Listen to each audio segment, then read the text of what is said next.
Jean l'héritier, tu n'as pas fini de râler. En même temps, l'actualité t'y aide. Et en ce moment, il y a, comment ça s'appelle, le Le truc, salon de le l'agriculture. salon de Mais l'agriculture. l'actualité tiède, non, l'actualité chaude. L'actualité chaude. Et donc, toi, tu pousses un brame, et c'est pas contre Hollande, c'est contre les Allemands. Alors, pas du tout, pas du tout, pas du tout, pas du tout. Le salon de l'agriculture, c'est vrai que l'élevage a été le protagoniste cette année. Et mon brame, il y en aurait beaucoup, parce Ouais. que la situation de l'élevage est inquiétante sous de multiples angles. Mais mon brame aujourd'hui, al brame de mars, la gueulante du mois de mars, Ouais, hein, voilà. eh bien, c'est sur la tromperie que constitue acheter de la viande française. Voilà, c'est ça mon brame. Parce que il faut savoir que ce qui est mauvais Mhm. pour la santé, pour le goût, pour l'économie agricole, c'est d'acheter des viandes industrielles. Or, acheter français, ça veut dire à 90% ou 80% acheter de la viande industrielle.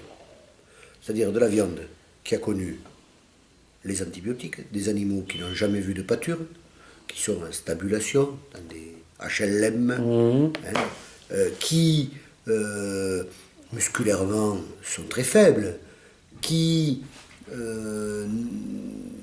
ont une durée de vie très courte.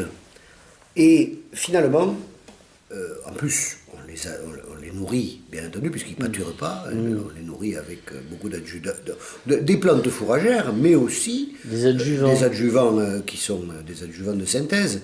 Bref, on achète une viande qui est une grosse merde. Alors, on sert l'intérêt des végétariens, finalement, hein. Et puis, au bout d'un moment, on s'aperçoit que les gens gobent ça parce qu'il y a écrit acheter français. Alors que acheter français aurait beaucoup de sens sur beaucoup d'autres produits d'ailleurs. Mais dans le cas précis de la viande, c'est une grosse foutaise.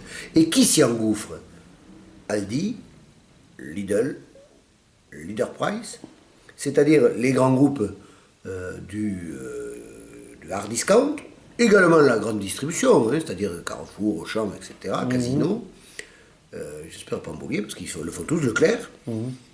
Il faut savoir qu'il ne peut pas y avoir de viande de bon marché, du porc à 5 euros le kilo, du veau à 9 euros le kilo, ou 10 euros le kilo, du bœuf ça n'est pas possible avec de la viande d'un élevage à échelle humaine, d'un élevage avec des animaux qui ont été bien traités, d'un élevage avec des animaux qui ont eu une nourriture saine. Ça n'est pas possible.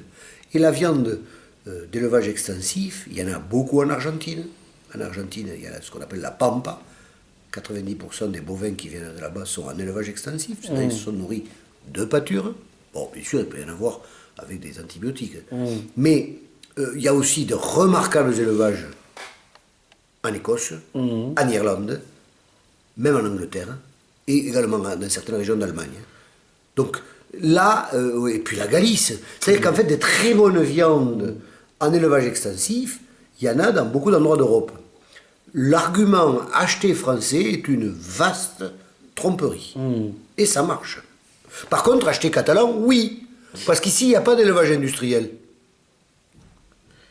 Ici, il y a plein de producteurs. On ne va pas reciter la Massanaise. Non, mais en même temps, il faut toujours bien regarder, même les élevages d'ici, il faut voir qui fait bien, qui fait moins bien. Hein, c'est-à-dire qu'il ne faut pas avoir une vision un peu trop manichéenne, comme quand on dit acheter français. Mais la majorité des éleveurs ici travaillent beaucoup mieux, il y a de la pâture, et ça ne veut rien dire acheter français. Actuellement, il y a un combat contre la ferme des 1000 vaches. Ah, je dis pas acheter américain, hein, parce que quand on se bat pour éviter la ferme des 1000 vaches, aux États-Unis ou au Canada, c'est la ferme des 100 000 vaches. Ou en Allemagne aussi. Alors, en Allemagne, il y a des régions, comme la Bavière, où il y a des élevages où les vaches restent en pâture. Parce que la clé, c'est rester en pâture. Et la question de rester en pâture, elle est liée un peu aussi à la densité des animaux par rapport aux terres disponibles pour les pâtures. Voilà, c'est ça le truc. Après, l'idéal, c'est de manger de la viande bio, qui n'a pas eu d'antibiotiques, quoi. Mais moi, là, ce que je voulais dire dans mon brame, c'est attention à l'argument qui est un faux argument, qui sert les intérêts de ceux qui vendent de la daube. Alors, la daube, bien sûr, c'est bon pour la vie comme viande, mais la daube, c'est de dire acheter français, quoi. Merci Jean Lhéritier. Il n'y a pas de quoi.